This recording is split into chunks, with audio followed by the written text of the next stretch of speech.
আজকে একদম ভোর ভোর উঠে গিয়েছি আর ভোর ভোর উঠে মনে হলো যে আজকে একটু খেজুরের রস খেতে যাবো। তো যাই হোক, আজকে আমার ঘুম থেকে উঠতে যতই মনে করি একটু তাড়াতাড়ি উঠবো ঘুম থেকে, কিন্তু একদমই কিন্তু তাড়াতাড়ি ঘুম থেকে আর উঠতে পারি না। তাই চিন্তা করলাম যে না, এখন বাজে প্রায় 8টার সময় আর কিছু হোক না হোক খেজুরের লালি বা রস থেকে তো পাবোই না। যাই হোক, আমি তো খেজুরের লালি বা গুড় এটা তো পাবো একদম টাটকা।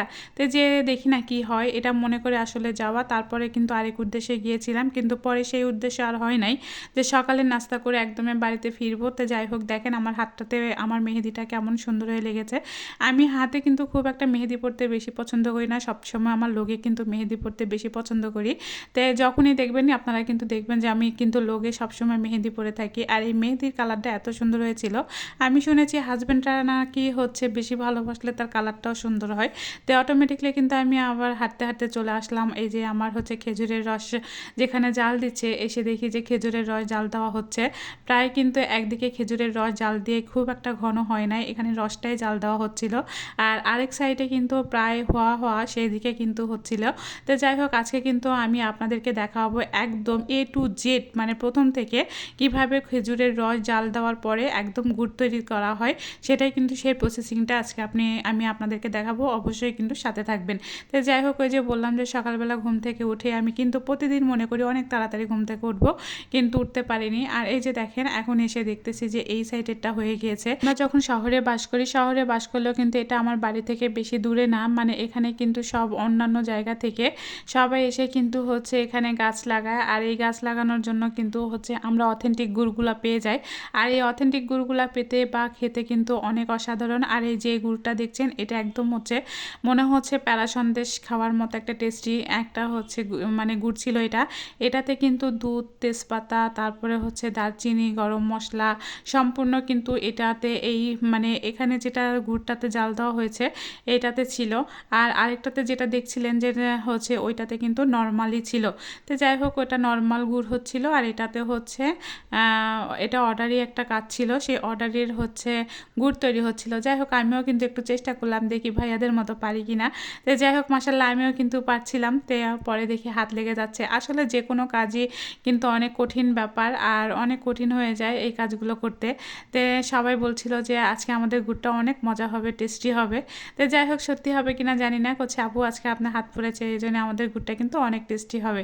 তো যাই হোক, আমার তো মনে হলো যে হচ্ছে আসলে কিন্তু এমনিতেই অটোমেটিকলি এই গুড়টা এত টেস্টি ছিল, এত মজা ছিল, কি আর বলবো।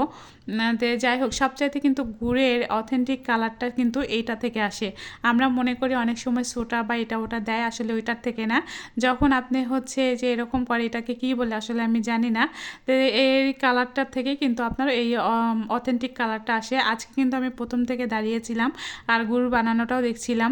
আর এই যে এটা যখনই দিয়ে দিবে তখন কিন্তু এই কালার থেকে আমি নিয়ে হচ্ছে একটু দেখছিলাম যে আসলে কেমন মজা, এত মজা কি বলবো, যে মানে আমি আপনাদেরকে ভাষায় বুঝাইতে পারবো না, যে মনে হচ্ছে আমি আমাদের নওগাঁর প্যারা সন্দেশ খাচ্ছিলাম, মানে এতটাই মজা ছিল।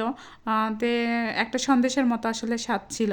তে আমার কাছে যখন হচ্ছে ভালো লেগেছে। আর এখানে কিন্তু অনেক রকমের আইটেম দেওয়া ছিল, এই জন্যে কিন্তু এই গুড়টার স্বাদ কিন্তু পুরোটাই অন্যরকম। যারা অর্ডার দেয় তাদের জন্য শুধুমাত্র কিন্তু এই গুড়টা বানানো হয়। আর এই গুড়টার মধ্যে কিন্তু অনেক কিছু দেওয়া থাকে। আর আপনাদেরকে দেখাবো যে কী কী আসলে দেওয়া থাকে।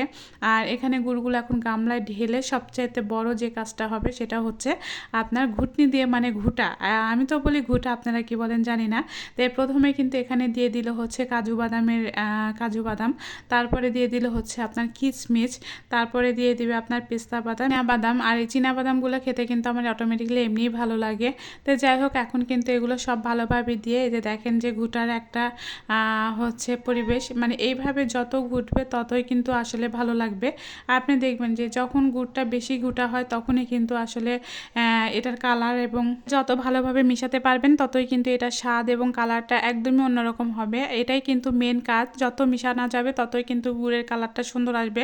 অনেকেই বলে গুড়ের মধ্যে এটা মিশানো হয়, ওইটাই মিশানো হয়, কিন্তু আজকে আমি যখন গিয়েছিলাম তখন দেখলাম একদম অথেন্টিক যে গুড়গুলো থাকে সেই গুড়ের মধ্যে কিন্তু এখানে একটা, বিশেষ করে আমরা গ্রামে বাস করি না, আমরাও কিন্তু শহরে বাস করি, কিন্তু এই যে এই গুড়গুলো বানানো দেখানো কিন্তু আমার কাছে আসলে একটা ভাগ্যের ব্যাপার।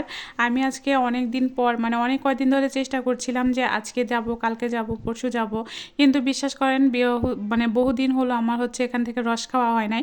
তো একদিন এখানে যেয়ে কিন্তু আমি রসও মানে খেয়ে আসবো।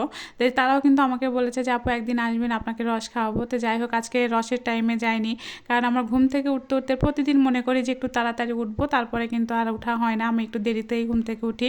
আর এই যে দেখেন এদিকে কিন্তু হচ্ছে গুড়ের যে মানে আপনারা পাটারিটা কিনেন, সেই পাটারির একটা প্রসেস এখানে তৈরি করা হচ্ছিল। আর কিভাবে মানে তার ফিনিশিং দেয় দেখেন, এই যে এইগুলো কিন্তু তার উপর দিয়ে দিয়ে দিবে, দিলেই কিন্তু তার একটা ফিনিশিং চলে আসবে। এইটা জমাট বাঁধতে প্রায় আপনার আধা ঘন্টা সময় লাগবে, তারপরে কিন্তু এটা যারা যার অর্ডার আছে তারা কিন্তু এটা নিয়ে যাবে। তাই আপনারাও যদি অর্ডার দেন তাহলে কিন্তু ইনশাল্লাহ এখান থেকে আপনারাও কিন্তু পেয়ে যেতে পারেন।